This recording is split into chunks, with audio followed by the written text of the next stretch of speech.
is written there clearly. That what practically is being done realistically is still imagery. It is still imagery worship. It is still witchery worship, and it is no different from what was being done at that time.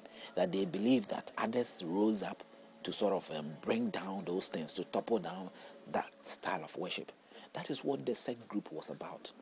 The then Christianity, if you read the story at that time, that came, that this generation has taken upon themselves. When they began the work, Paul and all these people, they were out there crashing down people who were worshipping images.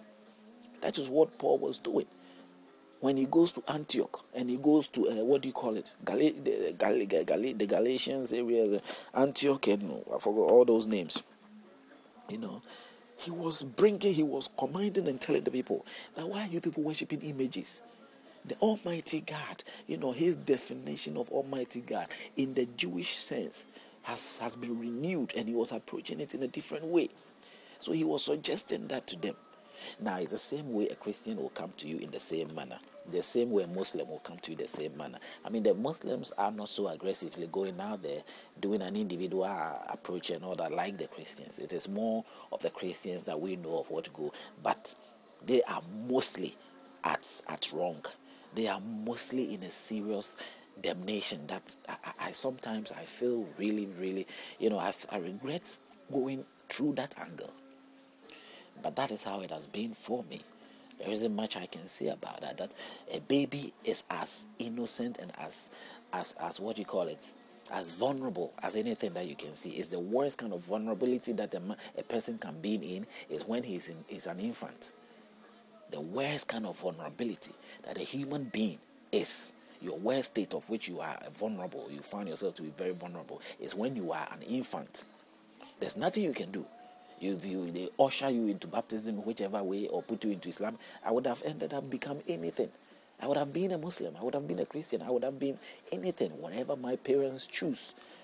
That's where they put me. Now, if I don't get any possession of a spirit possessing me, then I'm lucky. But if I grow and I grow fence and I grow wings for myself, I have to start thinking. But many a times you get hooked up. If you're not likely, you don't think to get out of it. And you have to learn to live with it. The demons you have to fight with every time, because whatever has been placed in your life, you can't just drop it just in a second like that. No. Because when we're talking about spiritual things, it is a very serious thing that you can't just, on what I have experienced, it's not something you can deal with in a second. Even though it is something you can deal with. It is entirely your will, your continuous persistence to reject and refuse. Because even the Bible of the scriptures tells you so. Because that is the way that they were doing. But at the end of the day, whatever the Jews were doing or the Christians are doing, they have their own demon to deal with. They have their own God, Jehovah, to deal with. They have their own spirit to deal with. Because at some point, you will go along the way with the Christianity, and at some point you will realize something will hit you. You realize the honest truth. And there you have to start dealing with the spirit. That spirit you have concluded to be Jehovah, or you have seen to be whatever spirit. You have to deal with it. How? What I'm saying here is dealing with it in a sense of trying to sort of make sense out of it and, rejecting it. Some people end up in another faith. Some people stay like that, or they drop out and become faithless. Some people become atheists. It depends. Sometimes on their deathbed, they become so guilty and they die with so much guilt in their life, miserable, and all the honey that they tasted, the joy they tasted, it has all become bitter now. On their deathbed, they're wishing that they were not, they will not be dying, because they are still not sure that what will happen when they die. There are so many Christians who died today, and they are all buried in the same place that the non-Christians were buried. They might have a separate place, but it is still the same earth. They all get buried there. And this woman was telling me that if I die, where am I going? She's using the death thing to sort of tickle me, or sort of make me feel like I was feeling sorry for her. I was just looking at her and said, look, she doesn't even know she's cursing me. If you have met somebody else lucky enough, some Jamaican guy came around and he said, Hail Selassie. He didn't believe, he believes in Hail Selassie. Of course, that is his choice. And he refused whatever leaflets she was giving to him. He didn't accept that. He told him that, hey, you have been fooled. The white man has fooled you. That's what he believes. And he was saying that to her, But I like to approach it with a reasonable way, because I'm looking at a human being who I feel that if I was in the same situation, that's how I feel somebody should, look at me and make sense. But all my life, I always make sense of my religion. I don't know why others don't. I debate my religion, and she was using the quotation I was talking about here in Corinthians, which suggests that you shouldn't engage in anything which is nonsense, anything that doesn't make sense. You shouldn't do debate on anything that doesn't make sense. Of course, if you have a topic that does not make sense, you don't have to debate it. It's useless to engage yourself in such topics. There are some topics which are so baseless and so useless. They are so unnecessary, and that's what we find ourselves doing. You see people talking about sex as if it is something that we have to really struggle about it. A baby, a child, 5 years know about sex and can have sex. He doesn't need anybody teaching him. People will be debating on these topics. It's useless. There's no point in those things. But if you raise a topic about God, your creation, the source of life, it makes sense, doesn't it? It is a very serious topic. And that it is debatable.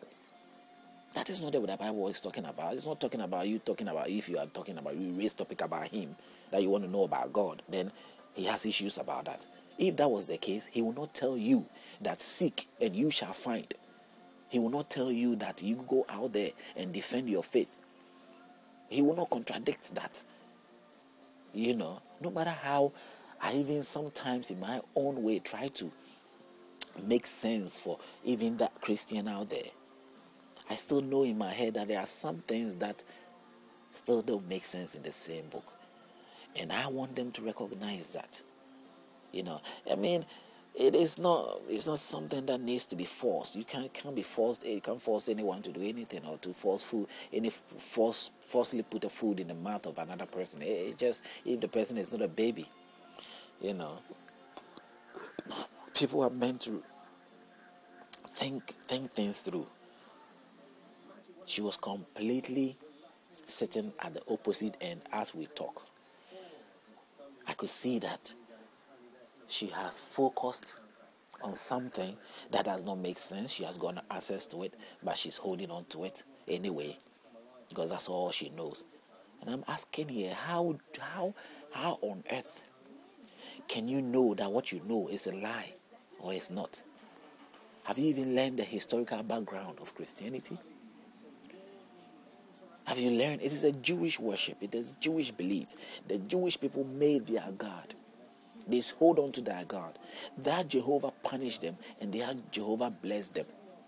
Whatever God they have, whatever spirit they had, it cursed them and it blessed them at the same time. And they say they like it. What have you got to do about it? When your God cursed you and blessed you, did you like it? First, your God was probably weak. It was so weak that another country came and defeated you, conquered you. And so he tried to teach you to hold on to what he believes. He was putting his beliefs into your life. He was sort of training you or developing you to accept what he knew, as if what he knew is the right thing for you. But virtually, the very true God that you probably should hold on to may not necessarily be that. But as long as he has conquered you and he has imprisoned you and has put you into that captive state, you have no choice than to agree to it. Because at the end of the day, as I speak right now, the true God, I honestly believe and I want to say to you, has not shown himself. Neither have he shown his face. He has allowed everything to be as it is. He has not condemned anybody. Who condemns me? The Christian who holds the Bible is condemning me. The book, if you close the book and the book is lying there, the book will not condemn me. It may have all those condemnation words in there, but they are in the book and they are closed. But when you open it and you use it against me, you are condemning me. You understand?